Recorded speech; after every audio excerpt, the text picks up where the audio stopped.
সম্প্রতি গাজায় যুদ্ধবিরতি ও জিম্মিদের মুক্তির জন্য একটি চুক্তি করতে মিশরের রাজধানী কায়রোতে শনিবার থেকে যুদ্ধবিরতি আলোচনা জোরদার হয়েছে। তবে এই চুক্তিকে কেন্দ্র করে ইসরায়েল ও হামাসের অনড় অবস্থান ফিলিস্তিনের গাজায় যুদ্ধবিরতির সম্ভাবনা নিয়ে সংশয় তৈরি করেছে। একদিকে জিম্মি মুক্তির বিনিময়ে যুদ্ধ বন্ধের বিষয়ে নিজেদের অবস্থান পুনর্ব্যক্ত করেছে হামাস, আবার অন্যদিকে এই চুক্তিটি যেন গলার কাটা হয়ে দাঁড়িয়েছে বর্বর নেতা নেতানিয়াহুর জন্য। হেরে যাওয়ার ভয় ক্রমশ ঝেঁকে ধরেছে তাকে।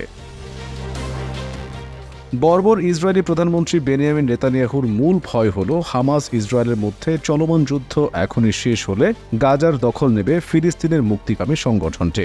এমন শঙ্কায় যুদ্ধবিরতির পক্ষে সায় দিতে পারছে না বর্বর নেতা নেতানিয়াহু। ইসরায়েলি বন্দীদের মুক্তির বিনিময়ে যুদ্ধ বন্ধের জন্য হামাসের দাবি প্রত্যাখ্যান করে নেতানিয়াহু বলেছেন, এখন যুদ্ধ সমাপ্ত ঘোষণা করলে ইসরায়েলের জন্য হুমকি হয়ে উঠবে হামাস। নেতানিয়াহু বলেন, ইসরায়েল সদিচ্ছা দেখালেও হামাস তার চরম অবস্থানে অটল রয়েছে, যার মধ্যে প্রথমত গাজা উপত্যকা থেকে আমাদের সব বাহিনী সরিয়ে নেওয়া, যুদ্ধ শেষ করা এবং হামাসকে ক্ষমতায় ছেড়ে দেওয়ার দাবি।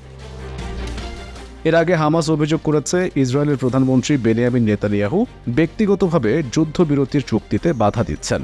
নিঃসন্দেহে হামাসের কাছে হেরে যাওয়ার ভয় এবং একই সাথে ক্ষমতা থেকে ছিটকে পড়ার ভয়েই বর্বর নেতা নেতানিয়াহু বারবার কোনো না কোনো পন্থায় যুদ্ধবিরতির প্রস্তাব বানচাল করে যাচ্ছেন।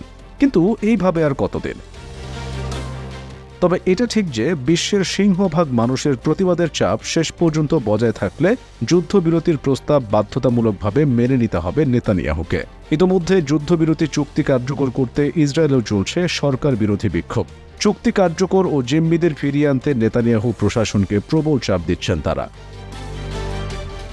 আবার অন্যদিকে যুক্তরাষ্ট্রের বিভিন্ন বিশ্ববিদ্যালয়ের পর বেশ কয়েকটি দেশের একাধিক বিশ্ববিদ্যালয়ে ছড়িয়ে পড়েছে ইসরায়েল বিরোধী আন্দোলন। গত মাস থেকে যুক্তরাষ্ট্রের কলম্বিয়া বিশ্ববিদ্যালয়ে সর্বপ্রথম এই বিক্ষোভ শুরু হয়। এক পর্যায়ে তা দেশটির অন্যান্য বিশ্ববিদ্যালয়েও ছড়িয়ে পড়ে। পরে তা কানাডা, যুক্তরাজ্য, অস্ট্রেলিয়া, ফ্রান্সের মতো দেশগুলোতে বিস্তৃত হতে শুরু করে। তবে দুঃখজনক হলেও সত্য, চলমান যুদ্ধবিরতির আলোচনার মধ্যেই গাজায় হামলা অব্যাহত রেখেছে নৃশংস ইসরায়েলি বাহিনী। সেখানে 24 ঘণ্টায় ইসরায়েলের হামলায় আরও 29 ফিলিস্তিনি নিহত হয়েছেন।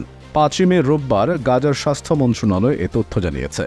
এ নিয়ে গত 7 অক্টোবর থেকে গাজায় ইসরায়েলি বাহিনীর হামলায় 34,683 জন নিহত হয়েছেন।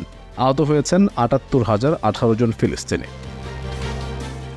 এই বর্বরতা বন্ধের লক্ষ্যেই হামাস দ্রুত যুদ্ধবিরতির প্রস্তাব পাশের ব্যাপারে সক্রিয় ভূমিকা পালন করছে।